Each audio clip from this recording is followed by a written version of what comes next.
So good morning all. We have started a problem of the unit number 2 yesterday and we will be completing this problem today. So this was the problem that we have started yesterday. So there was a power system network out of which the tree and cotree was drawn, and based on the tree and cotree we were supposed to find out the Z bus. So we had started with this Z bus, have um, completed one step. So we will again revise this one step that we have completed, and we will see how to solve this particular problem till the solution is obtained.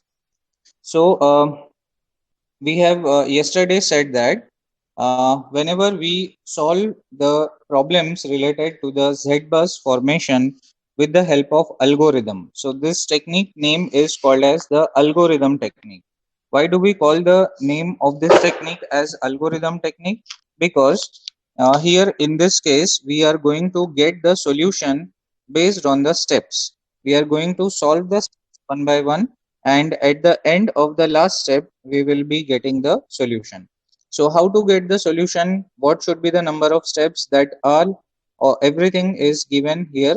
So the number of steps that we get here is based upon the number of elements. So like here we have the total number of elements 5, that's why the total number of steps are also 5.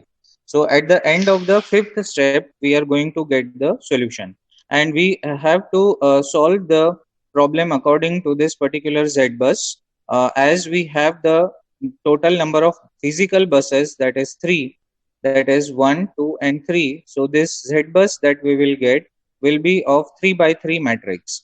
So in case of 3 by 3 matrix, the elements which will be inside this 3 by 3 matrix will be in this way: Z11, Z12, Z13, Z21, Z22, Z23, Z31, Z32, Z33. So in this way we get the complete elements inside the matrix. Now we have to start filling these elements one by one. What do we mean by filling the elements? Filling the elements means we have to solve the by using the formula, and we have this Z11, Z12, Z13, then Z21, Z22, Z23, then Z31, Z32, Z33. So in this way we have to get all these values, and once we get all these values, then only we will get our solution. So if a multiple choice question is asked, what they will ask you, they will give you this type of diagram, and in this diagram they will ask you what is the value of Z22, and there will be 4 alternative options given to you. So once you solve this, then only you will be able to get this value of Z22, and once you get this value of Z22, then only you can pick one of the 4 alternative which will be given to you in the multiple choice question. So in this way we have to solve this complete problem, and we have to get the result one by one. Solution of all these 9 elements is to be obtained by us, and we will get the solution at the end of this results. So let us start solving. So we will again redraw the complete graph. So we will just redraw this. So this is the nodes. So node number 1, node number 2, node number 3, and this is a reference node, so this will be 0. Then we have element 1, element 2, element 3, then element 4 and element 5. Their self impedance values are also given. So let us write the self impedance values. So self impedance value of this element 1 is 0.1, element 2 is 0.2, element 3 is 0.3, element 4 is 0.4, and element 5 is 0.1. So these are the self impedance values of the respective elements. So we will require all these values to solve the numerical. Then we have formulas. So let us write the formulas here. So formula, first I will write the formula for addition of a branch. So all this were taken in the previous lecture. I am just repeating all the things so that you will be able to note it once again. So addition of branch, we have two formulas. What are the two formulas? ZPI is equal to ZQI. This is the first formula. And second formula is ZQQ is equal to ZPQ plus ZPQ dot PQ. These are the two formulas which are required for the addition of a branch. Then addition of a link. So for addition of a link, we have ZLI is equal to ZPI minus ZQI, and ZLL is equal to ZPL minus ZQL plus ZPQ dot PQ. These are the two formulas that we will require for addition of a link. And then we have one more formula, that is modification of ZBus.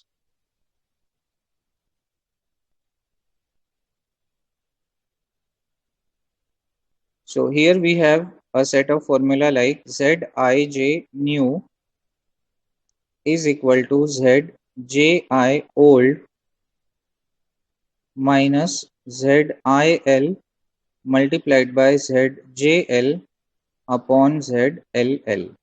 So these are the three set of formulas that will be required to solve this particular problem. Okay, so we have started solution of this problem yesterday. We have started with our first step. So as we have already said that the method is algorithm method. So we will require the algorithm. So what is the algorithm? Algorithm is the steps. So step 1, what we have written is add element 1 which is a branch.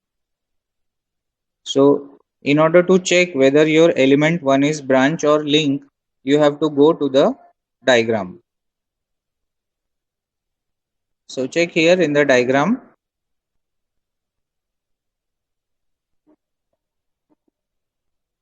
So in this diagram, you can clearly check that this element 1 is a branch. That's why I have written here element 1 is a branch. Now, what is the value of P and Q? Let us write that P is equal to, P will be the start point and Q will be the end point. So start point is 0. So I will write here P is equal to 0 and end point is 1. So I will write Q is equal to 1. Okay. So in this way, we have to frame the formula. So here, whenever P is equal to reference node, जब भी P reference node रहेगा, ये first वाला जो formula है, ये नहीं लगाना है. Directly second वाले formula में आ जाना है, right? So second formula is ZQQ is equal to ZPQ plus ZPQPQ. So ZPQ means what? P is 0 and Q is 1.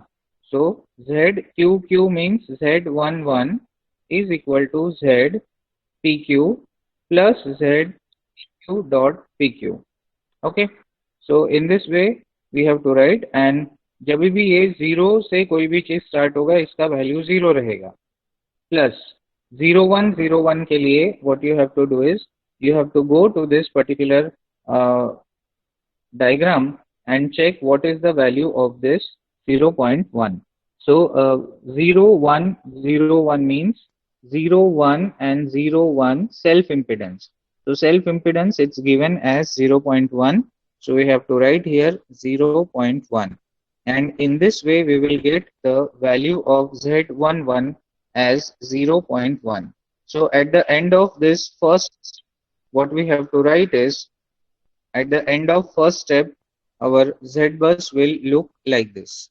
So जब भी हम एलिमेंट 1 ऐड करेंगे हमारा नोड 1 ऐड होना चाहिए, राइट। सो नोड 1 ऐड हुआ, इसीलिए हम यहाँ क्या लिखेंगे, जेड बस इज इक्वल टू नोड 1 लिखेंगे इस तरीके से ऊपर और यहाँ, और ये वैल्यू जो है ये Z11 का है, तो Z11 लिखेंगे which is equal to 0.1। Okay, so ये हो गया हमारा स्टेप नंबर 1 का end. So this is our solution of first step. ऐसे करके हमें कितने स्टेप सॉल्व करने हैं इस प्रॉब्लम को सॉल्व करने के लिए, ऐसे करके हमें सॉल्व करने हैं 5 स्टेप्स। 5 स्टेप्स हम सॉल्व करेंगे तब जाके हमें इस प्रॉब्लम का सॉल्यूशन मिलेगा। ओके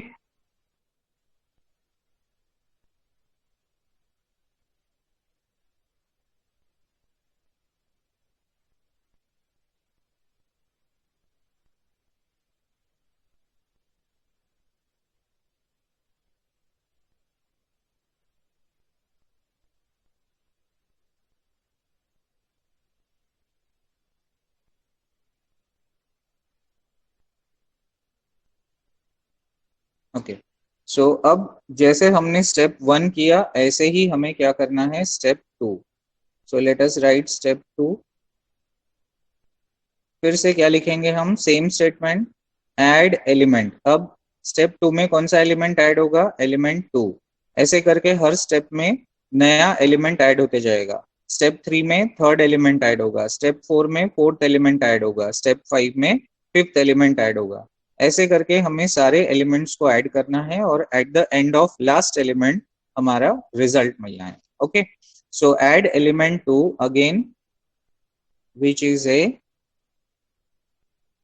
क्या है एलिमेंट 2 बताओ, डायग्राम से देख के बताओ element 2। And then right P and Q। What about P, P is 0 and what about Q, Q is 2। Okay, so when you will end this particular step, आपका जब ये स्टेप खत्म होगा तो आपका जेड बस किस तरीके से रहेगा पहले वो देख लेते हैं, उसके बाद हम सॉल्व करते हैं। अब 1 जो है आपके प्रीवियस स्टेप से आया हुआ है, Z11। आपने प्रीवियस जो स्टेप लिखा है उससे आपको ये Z11 मिल चुका है जो कि 0.1 है।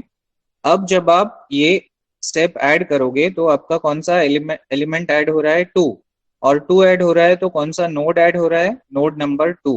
तो यहाँ पे आपको नोड नंबर 2 को ऐड करना पड़ेगा। इज दैट क्लियर एवरीवन, कैसे स्टेप्स आगे बढ़ रहा है, समझ में आ रहा है। जब आप ये सेकंड स्टेप ऐड करोगे तो ये वाला जो स्टेप है ये आपका प्रीवियस स्टेप से आया हुआ है, अब यहाँ तक आपका पहले वाले स्टेप से आ चुका है। इसमें एडिशन क्या हो रहा है, इसमें एडिशन हो रहा है, नोड नंबर 2 ऐड हो रहा है। तो नोड नंबर 2 ऐड हो रहा है तो 2 को इस तरीके से ऐड करना है। अब 2 ऐड करोगे तो नेचुरली ये वैल्यू क्या होगा, Z12, और ये वैल्यू क्या होगा, Z21, और ये डायगोनल वैल्यू क्या होगा, Z22। दैट मीन्स आपको अभी क्या निकालना है, आप ये Z11 तो ऑलरेडी आपको मिल चुका है ना प्रीवियस स्टेप से, तो एज इट इज उसको लेना है 0.1। अब आपको Z12 लेना है या Z21 लेना है ना।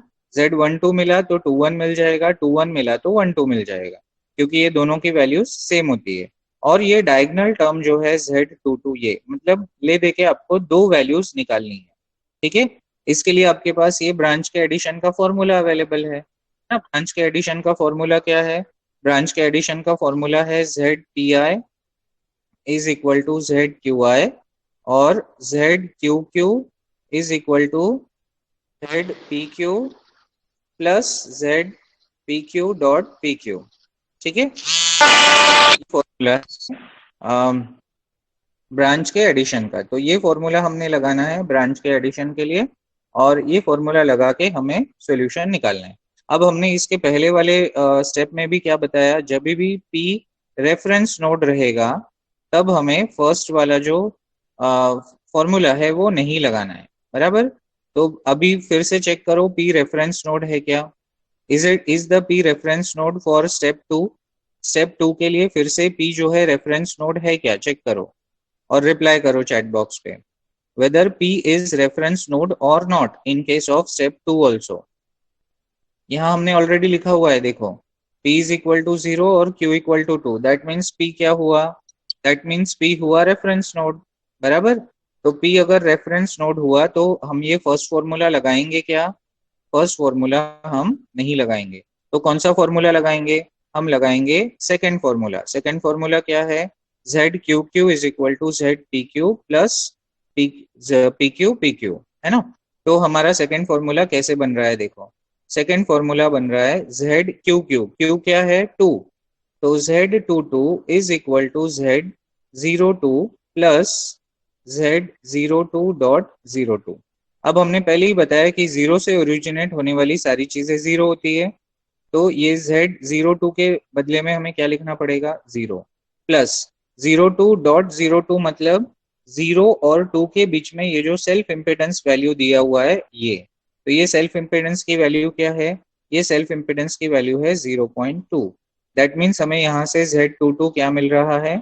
Z22 हमें मिल रहा है 0.2।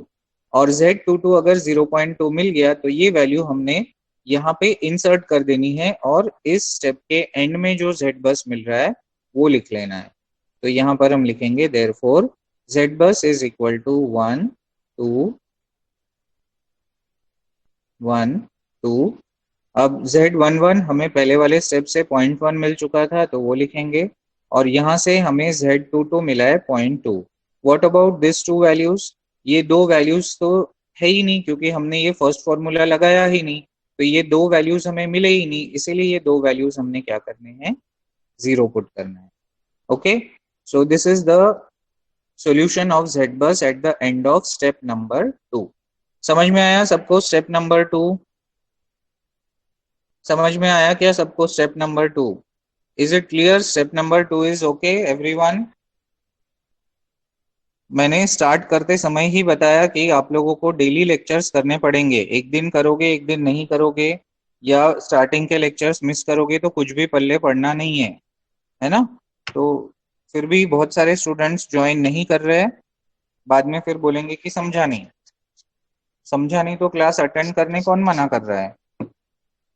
कोई मना कर रहा है क्या क्लासेस अटेंड मत करो करके? फर्स्ट यूनिट में तो अच्छे स्टूडेंट ज्वाइन कर रहे थे, बहुत सारे स्टूडेंट ज्वाइन कर रहे थे लेक्चर। अब यूनिट 2 में क्या हो गया? ठीक है, step number 2 is clear everyone. Shall we go to step number 3? Step number 3 पे जाए। जैसे स्टेप नंबर 2 किए वैसे ही स्टेप नंबर 3 करेंगे अभी। ठीक है, तो स्टेप नंबर 3 क्या है? आय अभी पिक्चर में ही नहीं आया आरती। आय अभी तक हमने लिया ही नहीं, तो आय का कैसे बताऊं अभी? आय जब पिक्चर में आएगा तभी बता पाऊंगा ना आरती। आय को हमने यूज किया क्या अभी तक? बताओ मुझे, अभी तक आय को यूज किया क्या हमने? आय को यूज करने की जरूरत ही नहीं पड़ी अभी तक। आय जब यूज होगा तब हम बता पाएंगे ना, क्योंकि हमने दोनों स्टेप जो लिखा वो दोनों स्टेप में हमने ये पहला जो फॉर्मूला है इसको तो यूज किया ही नहीं। किया क्या बताओ? क्यों नहीं किया? क्योंकि दोनों स्टेप में P इक्वल टू क्या था? रेफरेंस नोड था। P equal to reference node था, इसीलिए पहला फॉर्मूला यूज हुआ ही नहीं, और पहले फॉर्मूला में आय है। ठीक है Aarti, is it clear? Step number 3 देखते हैं अभी। ठीक है, स्टेप नंबर 3 में क्या है? तो स्टेप नंबर 3 में अभी फिर से हम वही लाइन लिखेंगे, ऐड एलिमेंट। अब क्योंकि ये स्टेप 3 है तो एलिमेंट नंबर क्या ऐड हो जाएगा? 3। ऐड एलिमेंट 3 विच इज, बताओ क्या है एलिमेंट 3? ब्रांच है कि लिंक है? डायग्राम में देखो और जल्दी से बताओ। स्टेप नंबर 3 में add element 3 which is A, very good, so element 3 is also a branch. Now give me P and Q. P क्या है बताओ जल्दी से? What is P? जल्दी से बताओ P और Q क्या है?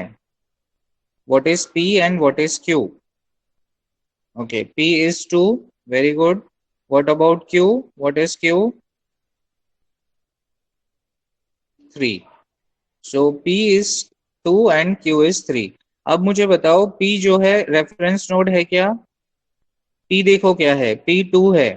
जैसे पहले के दो स्टेप में P equal to reference node था, इसीलिए हम फर्स्ट फॉर्मूला नहीं लगा रहे थे, बराबर। बट अब P रेफरेंस नोड है क्या? नहीं है, तो यहाँ हम क्या लिखेंगे? P is not equal to reference node. ठीक है, क्योंकि P is not equal to reference node, that's why we have to apply both the formulas. What are both the formulas? ZPI is equal to ZQI and ZQQ is equal to ZPQ plus ZPQ dot PQ. बराबर, ये दोनों formulas अब हमें लगाने पड़ेंगे, ठीक है।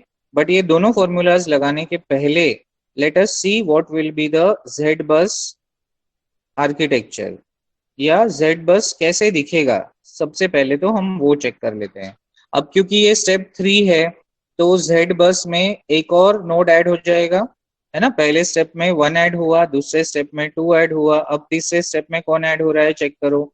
Element 3 add हुआ तो कौन सा नोड ऐड हो रहा है, which node is getting added here. देखो डायग्राम में देखो और जल्दी से बताओ। एलिमेंट 3 आपने ऐड किया तो कौन सा नोड ऐड हुआ, which node is added. Check the diagram, diagram में देखो एलिमेंट 3 ऐड किया आपने, एलिमेंट 3 ऐड करने के वजह से कौन सा नंबर का नोड ऐड हुआ। यस, जल्दी जल्दी रिप्लाई करो चैट बॉक्स पे, कौन से नंबर का नोड ऐड हुआ। 3। सो 3 ऐड हुआ, इसीलिए यहाँ पे भी क्या ऐड करना पड़ेगा हमें, पहले के स्टेप से 1 और 2 ऑलरेडी ऐड हो चुके थे, है ना। तो यहाँ तक जो है हमारे पास पिछले स्टेप से ऐड हो चुके थे। अब कौन ऐड हुआ, 3 ऐड हुआ, तो इसीलिए हमने यहाँ पे 3 लिखना है। अब यहाँ पर Z11, Z12, Z13, फिर Z21, Z22, Z23, फिर Z31, Z32, Z33, ऐसे वैल्यूज आएंगे। अब इसमें से ये जो 4 वैल्यूज है ये हमें ऑलरेडी मिल चुके हैं, देखो यहाँ पर, है ना। Z11 0.1 है, Z12 0 है, Z21 0 है और Z22 0.2 है। तो ये जो वैल्यूज है ये हमें ऑलरेडी इसके प्रीवियस स्टेप से मिल चुके हैं। अब हमें कौन से वैल्यूज निकालने हैं, Z13, Z31, Z23, Z32 और Z33, ये वैल्यूज हमने निकालने हैं। तो ये वैल्यूज निकालने के लिए इस बार हमें ये दोनों फॉर्मूलेज लगाने पड़ेंगे, ठीक है। आरती, अभी तुम्हारा जो आय वाला कॉन्सेप्ट है अभी पिक्चर में आएगा, ठीक है। अब हमको ये दोनों फॉर्मूलेज लगाने हैं और दोनों फॉर्मूलेज लगा के ये वैल्यूज को कैलकुलेट करना है। ओके, इज दैट क्लियर, समझ में आ रहा है। फटाफट रिप्लाई करो। जो स्टूडेंट नहीं है बाद में फिर वो मुझे बोलना नहीं कि ये नहीं समझा वो नहीं समझा, और ये कोई वीबीडी से देख के समझ में आता नहीं है। ओके, अब देखो फर्स्ट फॉर्मूला लगाऊंगा मैं यहाँ। फर्स्ट फॉर्मूला क्या है, ZPI इक्वल टू ZQI, ये फॉर्मूला मैं अभी लगाने जा रहा हूँ, ठीक है। अब देखो P क्या है, 2 है, और Q क्या है, 3 है। तो मैं यहाँ पे सबसे पहले P और Q का लिखता हूँ। P 2 है और Q 3 है। अब मुझे I का वैल्यू इस तरीके से डिसाइड करना है ताकि मुझे ये टर्म्स में से ये वाले टर्म्स मिले, ठीक है। फिर से रिपीट कर रहा हूं, देखो जस्ट अ मोमेंट, 1 मिनट रुक जाओ।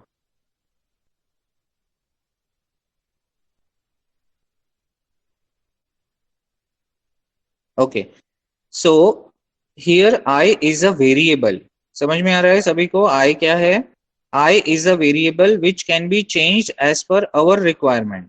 ओके, दैट मीन्स I एक ऐसा वेरिएबल है हमारे लिए जिसको हम हमारे हिसाब से चेंज करेंगे ये वैल्यूज को मैच करने के लिए, ठीक है। अब देखो Z11 हमें मिला हुआ है, Z11 के जगह पे हमने क्या लिया हुआ है, Z11 हमारा 0.1 है, Z22 0 है, Z21 0 है और Z22 0.2 है। ये हमें वैल्यूज ऑलरेडी मिले हुए हैं। ये वैल्यूज का यूज करके हमें आगे वाले जो वैल्यूज है वो निकालने हैं। कैसे, देखो सपोज मैं I का वैल्यू करता हूँ 1, ठीक है। तो अगर मैंने I का वैल्यू 1 किया तो वो इक्वल टू के लेफ्ट साइड में भी 1 लेना पड़ेगा और राइट साइड में भी 1 लेना पड़ेगा कि नहीं लेना पड़ेगा बताओ।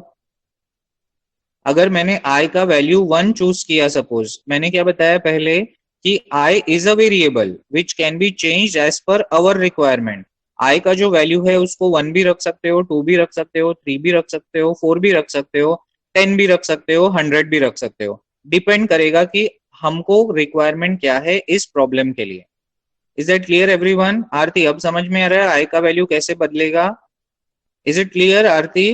How we are going to change the value of I? I का जो वैल्यू है वो हमने हमारे हिसाब से बदलते जाना है। बट बदलते जाना इसका मतलब ये नहीं कि कुछ भी बदलना, कुछ भी बदलना मतलब हमको यहाँ पर आई का वैल्यू 1 2 3 4 कुछ भी हम चेंज कर सकते, बट चेंज करने के बाद हमें यहाँ पे ये जो जेड बस बनाना है ये वैल्यूज का, वो काम में आना चाहिए कि नहीं? आ रहा है समझ में सभी को? सो सपोज मैं ये आई का वैल्यू लेता हूं 1। आई का वैल्यू अगर मैंने 1 लिया तो क्या होगा? Z21 is equal to Z31। अब देखो Z21 मतलब क्या? ये वैल्यू Z21। Z21 क्या है जल्दी से बताओ? Z21 इसके पहले वाले स्टेप में ऑलरेडी निकाला हुआ है आप लोगों ने, देखो Z21 मतलब ये value. What is the value of Z21? 0। That means 0 equal to Z31। तो यहां से आपको क्या मिला? यहां से आपको मिला Z31 की वैल्यू। Z31 की वैल्यू आपको क्या मिली? 0। तो Z31 अगर मिला तो Z13 भी तो मिल गया, नहीं क्या? क्यों? क्योंकि हमने पहले ही बताया थे कि 13 और 31 सेम रहेंगे। तो अगर आपको 31 मिल गया तो अल्टीमेटली आपको इनडायरेक्टली क्या मिल गया? Z13 भी मिल गया and that is equal to 0। That means ये वाले स्टेप से I को इक्वल टू आपने 1 किया तो आपको क्या मिला? I आपने वेरिएबल को अपने हिसाब से 1 कर दिया, बराबर। I का जो वैल्यू है वो आपने क्या किया? 1 किया। तो I का वैल्यू अगर 1 किया तो हमको क्या मिला? हमको मिला Z31 और Z13। समझ में आया सभी को ये स्टेप? इसके बाद हम I का वैल्यू चेंज करेंगे 2 से, तब हमको क्या मिलेगा? ये 2 3 और 3 2। समझ में आ रहा है सभी को I का वैल्यू कैसे चेंज करना है ताकि हमारा रिक्वायरमेंट फुलफिल हो? Please reply on the chat box fast. हमने फर्स्ट फॉर्मूला यूज किया, अब सेकंड फॉर्मूला पे हम गए ही नहीं अभी तक, हम अभी भी फर्स्ट फॉर्मूला ही यूज कर रहे हैं। फर्स्ट फॉर्मूला क्या है? ZPI is equal to ZQI। अभी तक हमने Q यूज नहीं किए थे क्योंकि अभी तक हमारा P जो है वो रेफरेंस नोड था। अब इस स्टेप में हमारा P रेफरेंस नोड नहीं है, और जब P रेफरेंस नोड नहीं रहेगा तभी हमें ये फॉर्मूला लगाना है। Is that clear everyone? Please reply on the chat box fast. Chat box पे रिप्लाई करो जल्दी से। नहीं समझा तो बताओ, फिर से समझाता हूँ। समझा तो भी बताओ, ऐसे चुप मत बैठो। चुप बैठोगे तो मुझे कैसे समझ में आएगा कि आप लोगों को समझा कि नहीं? ठीक है, ओके। योगेश्वरी को रिपीट करना है, ठीक है। रिपीट कर रहा हूं मैं फिर से, देखो। हम सबसे पहले क्या किए? P क्या है वो चेक किए। P इक्वल टू 2 है, Q इक्वल टू 3 है। ये कैसे पता चला हमको? ये पता चला हमको ये डायग्राम से देख के। P मतलब स्टार्टिंग पॉइंट, Q मतलब एंडिंग पॉइंट। P स्टार्ट हो रहा है 2 से और एंड हो रहा है 3 पे, ठीक है। तो P हमारा क्या हुआ? 2 और Q हमारा क्या हुआ? 3, ठीक है। सो P इक्वल टू 2 है और Q इक्वल टू 3 है। अब P इक्वल टू 2 है इसीलिए P रेफरेंस नोड नहीं है। क्यों? क्योंकि रेफरेंस तो 0 है, बराबर। रेफरेंस 0 है, बट इस केस में P इक्वल टू 2 है इसीलिए P is not equal to reference node. तो जब P is not equal to reference node तो हमें पहला फॉर्मूला भी लगाना है। अब ये पहले फॉर्मूला में I जो है ये वेरिएबल है। I क्या है? वेरिएबल है जिसको हमने हमारे हिसाब से बदलते जाना है ताकि हमें ये Z बस मिले। तो एट द एंड ऑफ ये एलिमेंट 3 ऐड करने के बाद जो Z बस बनेगा वो कुछ इस तरीके से दिख रहा है। Z11 Z12 Z13 Z21 Z22 Z23 Z31 Z32 Z33। तो इसमें से ये 4 वैल्यूज हमें पहले वाले स्टेप से मिल चुके हैं। अब हमें ये वैल्यूज निकालने हैं, है ना। तो इसीलिए हम क्या करेंगे? इसीलिए हम सबसे पहले ये फॉर्मूला लिख लेंगे, और ये फॉर्मूला लिखने के बाद P और Q को सब्स्टिट्यूट करेंगे। P क्या है? 2 और Q क्या है? 3। ये हमने लिख दिए। अब ये I की वैल्यू हम स्टार्ट करेंगे 1 से। किससे स्टार्ट करेंगे हम? 1 से। तो जब I का वैल्यू 1 यहाँ लिखा तो हमें यहाँ भी 1 लिखना पड़ेगा, है ना। तो यहाँ 1 लिखा तो ये वैल्यू क्या हो गया? Z21। 21 मतलब कहाँ है? ये वैल्यू है ना। Z21 मतलब 0, तो 0 पुट किया हमने। Is equal to Z31। 31 हमको पता था क्या अभी तक? देखो यहाँ पे पहले वाले स्टेप में 3 था क्या? नहीं था, 3 तो अभी आया ना। तो 31 इज अननोन टू अस, तो ये अननोन हमको मिल गया 0।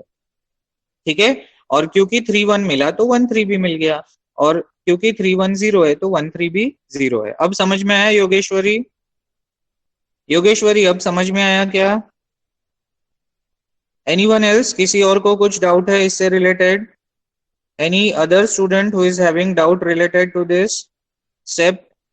ओके, अब हम क्या करेंगे, फिर से हम वही फॉर्मूला लिखेंगे, Z P I is equal to Z Q I, और अब हम आई का वैल्यू ले लेंगे 2, ठीक है। बट पी और क्यू नहीं बदलेगा, पी क्या है 2, ठीक है, और क्यू क्या है 3। अब हमने क्या किया, आई का वैल्यू ले लिया 2, तो दोनों साइड में 2 लेना पड़ेगा, बराबर। दोनों साइड में 2 ले लिया तो इस साइड में एलएचएस में बना Z22 और आरएचएस में बना Z32। 2 का वैल्यू क्या है, देखो 2 ये है 0.2, तो यहां से हम क्या लिखेंगे, 0.2 इज इक्वल टू Z32। तो यहां से हमें क्या मिलेगा, therefore Z32 is equal to Z23 is equal to 0.2। तो देखो यहां से हमें क्या मिल गया, यहां से हमें ये मिला 2 3 और 3 2, दैट मीन्स 1 3 और 3 1 मिल चुका, 2 3 और 3 2 मिल चुका। अब बचा कौन, अब बचा Z33। Z33 कौन सा टर्म है, डायगोनल टर्म है, और अभी तक जो हमने निकाले वो कौन से टर्म थे, ऑफ डायगोनल टर्म थे, बराबर। तो ऑफ डायगोनल टर्म्स के लिए फर्स्ट फॉर्मूला लगाते हैं और डायगोनल टर्म्स के लिए सेकंड फॉर्मूला लगाते हैं। सेकंड फॉर्मूला क्या है, सेकंड फॉर्मूला है Z Q Q is equal to ZPQ plus ZPQ. So let's apply this second formula and see how this will be applied. तो second formula हम apply कर रहे हैं।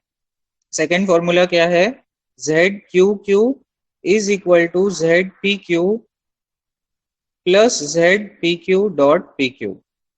ओके, अब यहाँ पे Q क्या है, Q है 3, तो ये फॉर्मूला में पुट किया तो बन गया Z33।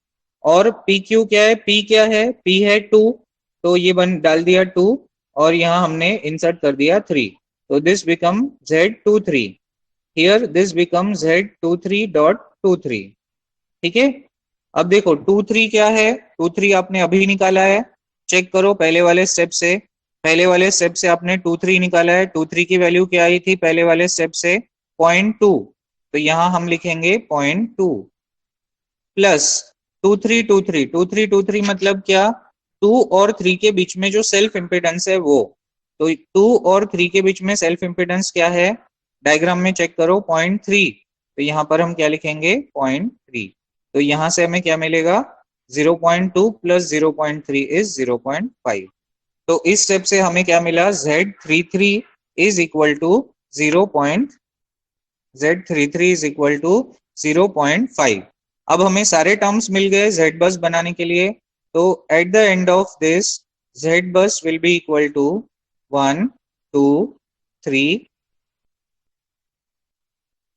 और यहाँ पर भी 1 2 3। अब एक एक करके हम ये सारे टर्म्स फिल करेंगे और एक एक करके लिखते जाएंगे, ठीक है। तो इसके प्रीवियस स्टेप से हमें ऑलरेडी ये मिला हुआ था 0.10,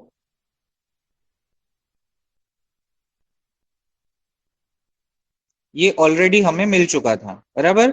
अब इस स्टेप से हमें बाकी के टर्म्स मिले 1 3 3 1, ठीक है। देखो 1 3 क्या है, 1 3 और 3 1 0 है, और 3 2 और 2 3 0.2 है, तो ये हम लिखेंगे यहाँ 1 3 और 3 1 0 है, 2 3 और 3 2 0.2 है, तो 2 3 और 3 2 हमने 0.2 लिख दिया, और 3 3 हमें अभी मिला 0.5, तो वो हमने लिख दिया 0.5। तो स्टेप नंबर 3 के एंड में हमें जो जेड बस मिलेगा वो कुछ इस तरीके से दिखेगा। समझ में आया सभी को? कुछ डाउट है किसी को तो पूछ लो। Step 3 is completed. Now we are going to start with step 4। Step 3 में किसी को कुछ डाउट है तो पूछ लो। अभी तक हमारे 3 स्टेप कंप्लीट हो चुके हैं, अब इसके बाद हम स्टेप 4 स्टार्ट करने जा रहे हैं। तो स्टेप 3 तक अगर किसी को कोई डाउट है तो पूछ लो। आरती समझ में आया स्टेप 3? आरती, आरती समझ में आया step 3? Okay, other students, Yogeshwari समझ में आया?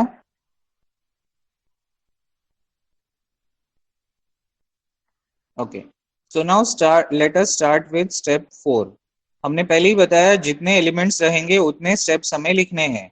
तो अब हम लिखेंगे स्टेप 4। अब देखो यहाँ पर जैसे ही आप लिखोगे add element 4 which is a, बताओ एलिमेंट 4 क्या है? डायग्राम में देखो element 4, let us check in the diagram. बताओ एलिमेंट 4 क्या है? Very good. So element 4 is a link. So now no more we can write it as a branch. तो अब हमें क्या लिखना पड़ेगा? Which is a link. ठीक है, अब हमारा ये ब्रांच नहीं है, इसीलिए हमने यहाँ पे प्रॉपरली लिखना है। तो ये हमारा जो एलिमेंट है ये क्या है? This is a link. और एक चीज हमेशा याद रखो, जब भी कोई लिंक ऐड होता है तो कोई नया नोड ऐड नहीं होता है, जो ऑलरेडी हमारे सिस्टम में नोड्स थे वही ऐड होता है। Is that clear everyone? Let us check in the diagram, check करो। देखो एलिमेंट 4 कहाँ से स्टार्ट हुआ? एलिमेंट 4 स्टार्ट हुआ 1 से और कहाँ पे खत्म हुआ? 2 पे। लेकिन 1 और 2 तो हमारे पास पहले से ही है सिस्टम में, तो कुछ नया नोड ऐड हुआ क्या? और Q इक्वल टू लिख देंगे 2। ठीक है, बट अब ये क्या ऐड हुआ? ये ऐड हुआ लिंक। तो लिंक ऐड होने के वजह से कोई भी नया नोड ऐड नहीं हुआ। तो हमारा जेड बस कैसे दिखेगा? Let us write how our Z bus will look like. Let us write, आप सबको ये कॉपी में लिखना है ना? कॉपी में लिखोगे तभी चीजें आप लोगों को समझ में आएगी। अगर आप लोग लिखोगे नहीं तो आपको चीजें समझ में नहीं आएगी। अब देखो ये 1 2 3 आपको ये पहले वाले स्टेप से ऑलरेडी मिला हुआ है, बराबर। अब क्योंकि आपको पता है कि आपने लिंक ऐड किया तो कोई नया नोड ऐड नहीं हुआ, इसीलिए हमको यहाँ क्या लिखना है? एल लिखना है। Is that clear everyone? क्योंकि नया कोई नोड तो है ही नहीं, तीन ही नोड थे, तीन ही फिजिकल बसेस थी, तीनों ऐड हो गई। अब क्या ऐड होना बचा है? कुछ भी ऐड होना नहीं बचा है, इसीलिए हमने यहाँ क्या लिखा? एल। तो अगर हमने यहाँ एल लिखा तो बताओ पहला टर्म क्या होना चाहिए? Z1L होना चाहिए कि नहीं होना चाहिए? जल्दी से बताओ, फर्स्ट एलिमेंट क्या होना चाहिए? फर्स्ट यहाँ जो हम रो में आएंगे तो फर्स्ट रो क्या होना चाहिए? Z1L होना चाहिए। सेकेंड रो क्या होना चाहिए? जल्दी से बताओ, what should be second row? फटाफट बताओ, सेकेंड रो क्या होना चाहिए? देखो ये Z11 है, ये Z12 है, ये Z13 है। सिमिलरली ये क्या है? Z1L है। तो ये क्या होगा? 21 22 23। और ये क्या होगा फिर? 2L। सिंपल। ये क्या है? 31 है, ये 32 है, ये 33 है। तो ये क्या होना चाहिए? 3L होना चाहिए। और ये आपका स्टार्ट होगा L1 से, ये L2 से, ये L3 से, और क्योंकि ये L और ये भी L है इसीलिए ये क्या होगा? LL होगा।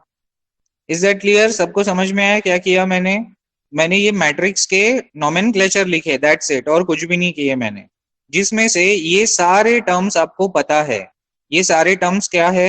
ये सारे टर्म्स ये ऊपर ऑलरेडी आ चुके हैं। जैसे फॉर एग्जांपल 1 1 क्या है? 0.1 है। 1 2 क्या है? 0 है। 1 3 क्या है? 0 है। 2 1 क्या है? 0 है। 2 2 क्या है? 0.2 है। 2 3 क्या है? 0.2 है। ओके, 3 1 क्या है? 0 है। 3 2 क्या है? 0.2 है। 3 3 क्या है? 0.5 है ना? तो ये जो 9 एलिमेंट्स है, ये 9 वैल्यूज आप लोगों को पता है। अब आपका टास्क क्या है? ये सारे नए वैल्यूज जो है ये निकालना आपका टास्क है ना? मैं ये हाईलाइट करता हूँ, देखो ये सारे जो वैल्यूज है ये निकालना आपका टास्क है अभी। तो कोई मुश्किल टास्क है क्या? फॉर्मूले तो है ही हमारे पास अवेलेबल, नहीं है क्या? बताओ फॉर्मूला। एडिशन ऑफ लिंक का फॉर्मूला लिखते हैं। एडिशन ऑफ फॉर्मूला का, एडिशन ऑफ लिंक का फॉर्मूला ऑलरेडी हमने लिखा हुआ है। पहला फॉर्मूला क्या है? ZLI is equal to ZPI minus ZQI, और ZLL is equal to ZPL minus ZQL plus ZPQ dot PQ। ये फॉर्मूला तो हमने ऑलरेडी लिखा हुआ है, बस अभी इसको इम्प्लीमेंट करना है। कोई बहुत बड़ी बात है क्या इसको इम्प्लीमेंट करना? नहीं। क्यों? क्योंकि हमको P और Q पता है और I हमको वेरिएबल लेना है। अपने हिसाब से आई को चेंज करते जाना है। तो यहाँ पर हमारा आई जो है 1, 2 और 3 हम चेंज करेंगे, क्योंकि 4 है ही नहीं हमारे सिस्टम में, है ना। क्योंकि हमारे सिस्टम में 1, 2, 3 है, तो ये आई का वैल्यू हम 1 से स्टार्ट करेंगे और 3 पे एंड करेंगे। ठीक है, तो पहले आई का वैल्यू हम 1 लेते हैं और देखते हैं कि हमारा फॉर्मूला कैसे बदलेगा। तो let's see, so formula will be in this way, ZL1, I का वैल्यू मैंने क्या कर दिया 1, is equal to Z, P का वैल्यू क्या है देखो यहाँ लिखा है मैंने ऑलरेडी, P का वैल्यू क्या है 1 है, तो 1, और I का वैल्यू भी 1 है तो 1, Z11 माइनस ZQ, Q क्या है देखो 2 है, तो 2 1। समझ में आया मैंने कैसे फॉर्मूला बनाया? मैंने आई का वैल्यू 1 लिया और ये फॉर्मूला में इंसर्ट किया। पी और क्यू फिक्स है, पी और क्यू नहीं बदलने वाले। पी क्या है, जहां से हमारा फोर्थ एलिमेंट स्टार्ट हुआ, और क्यू क्या है, जहां पे हमारा फोर्थ एलिमेंट एंड हुआ। बराबर, तो उस तरीके से ये फॉर्मूला बन गया। अब ये फॉर्मूला में हम वैल्यूज पुट करेंगे। 1 1 क्या है देखो, 1 1 क्या है 0.1 है, तो 1 1 के जगह पे हम लिख लेंगे 0.1, माइनस 2 1, 2 1 क्या है 2 1 ये है, 2 1 0 है, तो इसका आंसर हमें क्या मिला 0.1। ओके, समझ में आया सभी को? रिप्लाई करो जल्दी से चैट बॉक्स पे। समझ में आया सभी को ये स्टेप, ये वाला जो स्टेप है सबको समझ में आया क्या? रिप्लाई करेंगे जल्दी से चैट बॉक्स पे।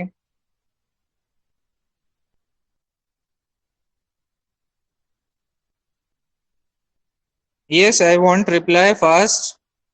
ठीक है, नहीं समझ में आया तो सेकंड हम देख लेते हैं। आई का वैल्यू अभी हम 2 रख लेते हैं। लेट्स सी आई का वैल्यू को 2 रखने के बाद क्या होगा।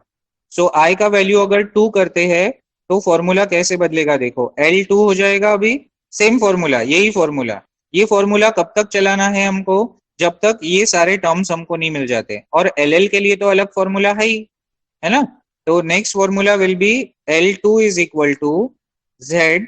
अब देखो P बदला नहीं, P1 ही है, कौन बदल गया I, तो Z12 माइनस Z, Q नहीं बदलेगा, Q फिक्स है, कहाँ है ये देखो यहाँ आप लोगों ने लिखा है, P इज इक्वल टू 1 और Q इज इक्वल टू 2, ये फिक्स है। बदल कौन रहा है, I बदल रहा है।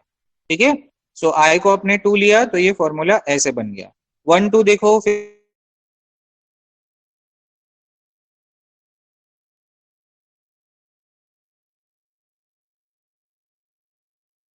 तो क्या है, Z22 is 0.2, so Z22 is 0.2, तो यहां से हमें क्या मिला minus 0.2। Okay, is that clear? Very good, so some of you have already replied, very good. So now you all are understanding, है ना।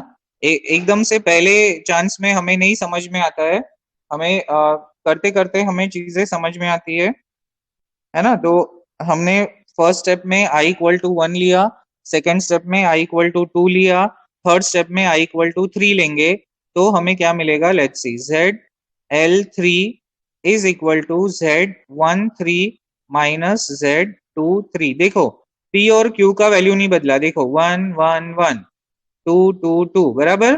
P और Q नहीं चेंज हो रहा है, कौन चेंज हो रहा है, I, है ना। I हर बार हम चेंज कर रहे हैं, यहाँ लिख ही रहे हम, देखो पहले I इक्वल टू 1 लिए, फिर I इक्वल टू 2 लिए, फिर I इक्वल टू 3 लिए। ऐसा क्यों किए हमने, क्योंकि हमें रिक्वायरमेंट जिस तरीके से है उसी तरीके से तो हम चेंज करेंगे, है ना। हमारा रिक्वायरमेंट जैसे जैसे बदलेगा वैसे वैसे हम I का वैल्यू बदलेंगे। और हमारे इस प्रॉब्लम में क्योंकि 3 ही है, इसीलिए हम I इक्वल टू 1 लेंगे पहले, फिर 2 लेंगे और फिर 3 लेंगे, बराबर। तो ZL3 is equal to Z13, 13 क्या है चेक करो, 13 फिर से 0 है, माइनस 23 क्या है चेक करो, 23 0.2 है, तो यहाँ 0.2 लिख लिए, तो यहाँ से हमें फिर से क्या मिला, ZL3 भी इक्वल टू क्या मिला हमें, माइनस 0.2 मिला। Okay, very good. अब देखो L1 हो गया, L2 हो गया, L3 हो गया, मतलब ये L1 मिल गया आपको, L2 मिल गया, L3 मिल गया, बचा कौन फिर, LL। तो LL के लिए देखो ये नेक्स्ट फॉर्मूला है। अब आप ये फॉर्मूला नहीं लगा सकते, LI इक्वल टू वाला जो फॉर्मूला है इसका काम हो गया खत्म। अब हमें नेक्स्ट फॉर्मूला लगाना है, तो नेक्स्ट फॉर्मूला क्या है, ZLL इज इक्वल टू, देखो ऊपर ही लिखा है मैंने, ZPL। ठीक है, PL मतलब P क्या है, P है 1, तो मैं यहाँ क्या लिखूंगा 1L, minus Z Q L, Q क्या है 2 है, तो 2l प्लस z 12.12। अब 12.12 के लिए हमें डायग्राम में जाना पड़ेगा और 1 और 2 के बीच में ये जो सेल्फ इम्पिडेंस वैल्यू दिया है ये लेना पड़ेगा। तो 1212 का वैल्यू है 0.4, तो मैं यहाँ लिख देता हूँ 0.4 पहले। अब ये वैल्यूज हम लिखते हैं। 1l देखो आपने निकाला है, 1l क्या है 0.1 है, so this will be 0.1 minus 2l क्या है -0.2 है, तो यहाँ मैं ब्रैकेट में लिखूंगा -0.2। तो यहाँ से मुझे क्या मिलेगा, यहाँ से मुझे मिलेगा -1 then minus minus plus 0.2 plus 0.4, तो मुझे क्या मिलेगा -1 0.2 0.3 हो जाएगा 0.4, ये हो जाएगा 0.7। Okay, is it clear? सबको ध्यान में आया क्या किया हमने? Is it clear everyone? सबके ध्यान में आया हमने क्या किया? ये जब हम लिंक ऐड कर रहे हैं तो पूरा सिस्टम चेंज हो रहा है, ठीक है। और अब ये होने के बाद हम इसके बाद जो जेड बस मिला वो हम लिखेंगे। इसके बाद क्या जेड बस मिला हमें, इस तरीके से जेड बस मिला हमें L 1 2 3 और फिर L, तो ये हम यहाँ पर लिखेंगे। तो 0.1 ये पहले से ही था, इसमें हमने कुछ नहीं किया, ये जो पहले से चीजें थी उसको एज इट इज हम लिख रहे हैं, ठीक है। पहले की जो चीजें थी उसको हम एज इट इज लिख रहे हैं, बाद में अभी जो हमें मिला वो हम लिखेंगे, ठीक है। अभी जो हमें चेंजेस मिला वो हम लिखेंगे। लेट्स सी,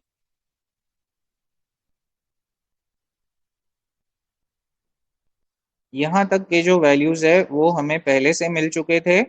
अब हमने जो नए वैल्यूज लिए वो हम लिख रहे हैं, ठीक है। नए वैल्यूज क्या है? नए वैल्यूज है 0.1 minus 0.2 minus 0.2 then 0.1 minus 0.2 minus 0.2 और LL हमें मिला 0.7, ठीक है। तो यहाँ पर मैं लिख दूंगा 1 2 3 और L। अगर आपको कंफ्यूजन हो रहा है तो आप ऐसे लाइंस खींच लीजिए, तो आपके जो वैल्यूज है वो अलग अलग हो जाएंगे, ताकि जब आप नेक्स्ट पार्ट सॉल्व करो तो आपको प्रॉपरली वैल्यूज मिले। Okay, is that clear? So अभी भी आपका ये स्टेप खत्म नहीं हुआ, ठीक है। स्टेप नंबर 4 तब खत्म होगा जब आप इस L को एलिमिनेट करोगे, ठीक है। ये L अभी हमारे लिए अनवांटेड है, क्यों? क्योंकि हमारे पास जो फिजिकल बसेस है वो तो 3 ही है, तो हमारा एक्चुअल में जो Z बस है वो 1 2 3 बस इतना ही रहना चाहिए। बट 1 2 3 के बाद अभी कौन नया अनवांटेड दिख रहा है? अनवांटेड हमें दिख रहा है ये L वाला रो और L वाला कॉलम, है ना। ये जो L वाला रो है और ये L वाला कॉलम है, ये हमें एलिमिनेट करना पड़ेगा। और ये एलिमिनेट करने के बाद जो हमें आंसर मिलेगा, that will be the end of our step 4. is that clear everyone? उसके बाद फिर से step 5 है, तो step 5 जब कंप्लीट करोगे तब तुम्हारा सॉल्यूशन आएगा, तब तक सॉल्यूशन नहीं आएगा। is that clear everyone? So this we will continue in tomorrow's lecture.